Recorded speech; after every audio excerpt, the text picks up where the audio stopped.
স্বাধীন ভূখণ্ড, ঠিক তেমনি ভাবে নিজের রাজনৈতিক সিদ্ধান্ত নিতে পারার ক্ষমতাকেও আমরা বিজয় হিসেবে দেখি।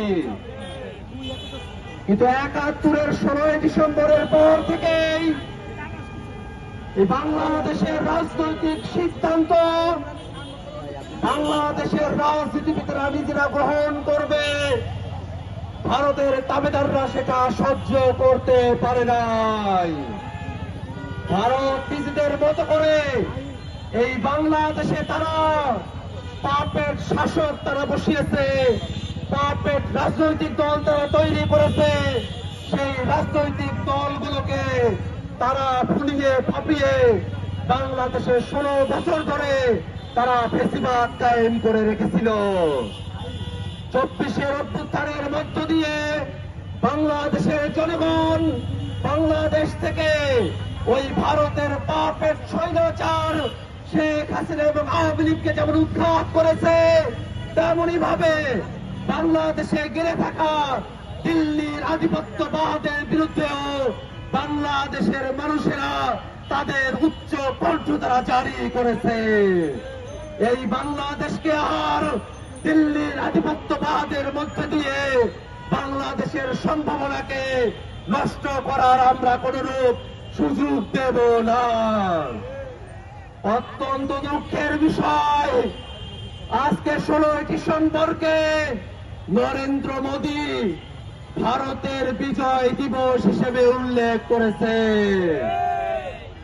বাংলাদেশের স্বাধীনতা, বাংলাদেশের বিজয় দিবসকে, বাংলাদেশের জনযুদ্ধকে, বাংলাদেশের মানুষের সংগ্রামকে ভারতের বিজয় হিসেবে দেখানোর মধ্য দিয়ে নরেন্দ্র মোদী দৃশ্যত ইতিহাস বিকৃতি করেছে।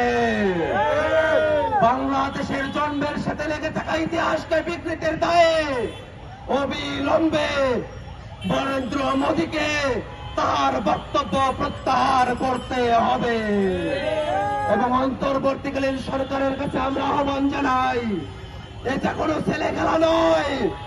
বাংলাদেশের বিজয়কে ভারতের বিজয় দেখিয়ে ইতিহাস বিকৃতি করার ছেলে খেলাকে রাষ্ট্রীয়ভাবে প্রশ্রয় দেওয়ার কোন সুযোগ নেই। অবিলম্বে অন্তর্বর্তীকালীন সরকারকে রাষ্ট্রীয়ভাবে দায়িত্ব নিয়ে মোদীর এই ইতিহাস বিকৃতির বিরুদ্ধে বিবৃতি জারি করতে হবে। ভাইরা আমার, সামনে নির্বাচন অনুষ্ঠিত হবে। এবারের নির্বাচন শুধু মার্কার নির্বাচন না, এবারের নির্বাচন সংস্কারের নির্বাচন, এবারের নির্বাচন বাংলাদেশকে নতুন করে গড়ার নির্বাচন। অতএব বাংলাদেশের জনগণকে এবং জাতীয় নাগরিক পার্টির সকল প্রার্থীকে আমরা আহ্বান জানাই, জাতীয় নাগরিক পার্টির কথা শুধু নয়, সংস্কারের পক্ষে হ্যাঁ ভোট যাতে জনগণ প্রদান করে তার জন্যই আমরা আমাদের ক্যাম্পেইন চালিয়ে যাব। সংগ্রামী ভাইরা আমার, এই ক্যাম্পেইনের মধ্য দিয়ে নতুন বাংলাদেশ হবে সেই প্রত্যাশা রেখে আমি আমার বক্তব্য এখানে শেষ